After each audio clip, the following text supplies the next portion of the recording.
Muhammad's followers assert that he was never an idol worshipper, that Allah guided him from childhood away from the pagan beliefs of his parents and tribe. Are these statements borne by the records of Mohammedan Islam itself?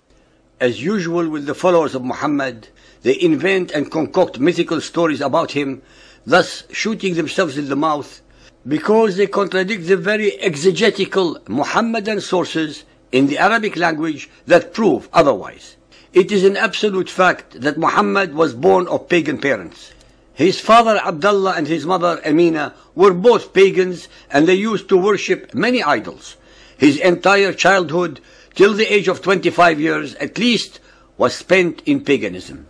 Today, many Muhammadans will find it extremely hard to digest this fact.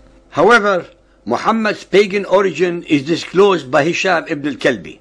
On page 17 of his very important work, Kitab al-Asnam, the Book of Idols, he writes, "We have been told that the Apostle of Allah once mentioned Al-Uzza, saying, 'I have offered a white sheep to Al-Uzza, while I was a follower of the religion of my people.'" In the statement above, Muhammad clearly admits his past adherence to the paganism of his tribe, the then religion of the Quraysh. When Muhammad married Khadija, his first wife, who was a Hanifiyya, that is, one who believed only in the God of Abraham, being neither a follower of the laws of Moses nor of Jesus, she introduced him to her uncle, Waraq bin Nawfal, who had converted from paganism to Christianity. There is absolutely no doubt that Khadija's and Waraqa's religious influences were singularly instrumental in making Muhammad think deeply about his pagan religious beliefs. As he attended the annual assembly of poets at Ukaz, he was deeply impressed and moved by the thoughts, eloquence, sentiment, free thinking, and humanism expounded by many of those poets. He started questioning the idol worshipping of his tribe and began, at the age of 40 years, 15 years after marrying Khadija, to start preaching the concept of the one God, the Creator, similar to the concept of the Jews and Judaized Arabs of his days. Nonetheless, as the Quranic verses amply demonstrate, he was confused as to which God ought to be his one and only God.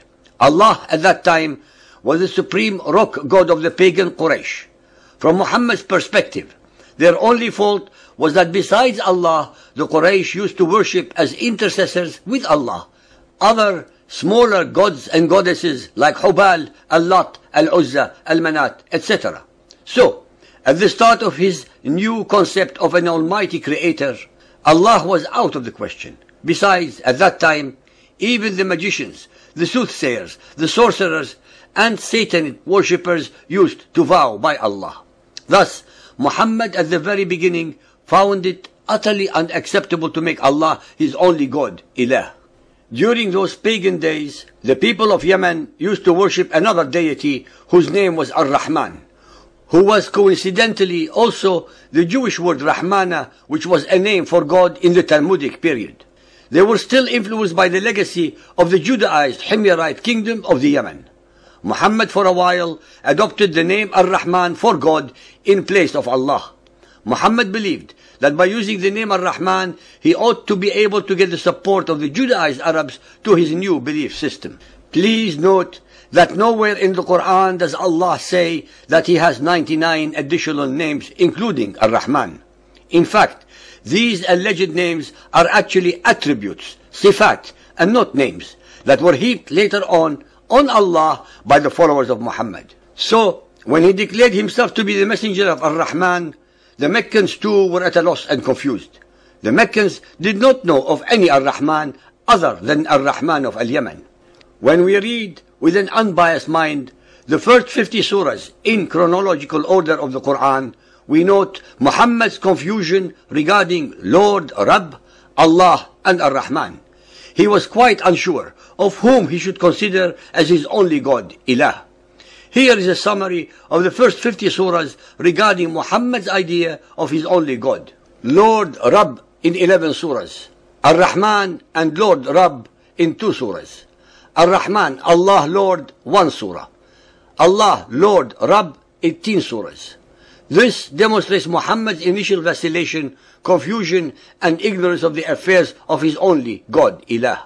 The Quran also confirms that when he started to preach his brand of faith, Muhammad was lost, confused, and did not know much of religion. Here's what the Quran writes. Yusuf 12.3 We do relate unto thee the most beautiful of stories, in that we reveal to thee this Quran. Before this, thou too wast amongst those who knew it not. Al-Shu'ara 42.52 And thus have we, by our command, sent inspiration to thee. Thou knowest not before what was revelation and what was faith. Al-Zuha 93.7 And he found thee wandering and he gave thee guidance. In all three verses they assert that previously Muhammad, as a pagan, had no knowledge of earlier revelations, the Bible. Maryam 19.58 We carried with Noah and of the posterity of Abraham and Israel, of those whom we guided and chose.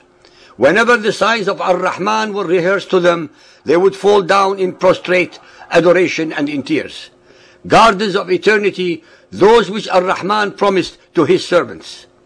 Al-Anbiya 21.112 Say, O my Lord, Rabbi, judge thou in truth. Our Lord, Rabbina, Ar-Rahman is the one whose assistance should be sought. Initially, Muhammad even eulogized the important gods or idols of the pagans by agreeing with the Quraysh at some point that these gods were intercessors of Allah, the satanic verses. On the same page, Hisham ibn al-Kalbi writes, the Quraysh were wont to circumambulate the Kaaba and chant, Al-Najm 53.19, by Al-Lat and Al-Uzza, Al-Manat, the third idol besides. Verily they are the most exalted females, Al-Gharaniq al-Ulat, whose intercession is to be sought. Al-Lat, Al-Uzza, and Al-Manat were the daughters of Allah, who were supposed to intercede before Allah, the supreme, rock, pagan god of the Quraysh.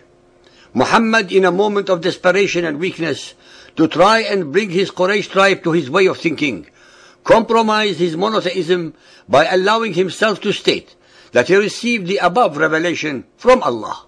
The above represent the satanic verses controversy, whereby Satan allegedly was able to easily mislead Muhammad into allowing his followers to have partners with Allah, as they had under paganism. That is, to allow the three daughters of Allah to share his divine throne by being intercessors between humanity and Allah. When Muhammad realized the enormity of his error, that he had compromised his monotheism, he later very conveniently abrogated verses 21 and 22 and replaced them with the following. 53.21 What? For you the male sex and for him the female? Behold, such would be indeed a division most unfair. To cover up the fact that he had compromised his monotheism, Muhammad found that the best scapegoat is to very conveniently blame the unsuspecting and totally innocent Satan. Being the self-proclaimed prophet of Allah, Muhammad always blamed others for all his own errors, troubles, and failures. I would like our listeners, both believers and unbelievers, to ponder the following irrefutable fact: that the alleged monotheist Muhammad venerated, circumambulated, kissed and hugged the black stone even when the Kaaba still contained all 360 idols of the Quraysh and was still a pagan temple all his adult life. He only destroyed the idols of the Kaaba, except the black stone, after he conquered Mecca a year before he died. Whom would you listeners believe? The records of Muhammadan Islam or the apologists and perverters of facts and reality who serve their agenda of deceiving humanity about the very essence of Muhammad?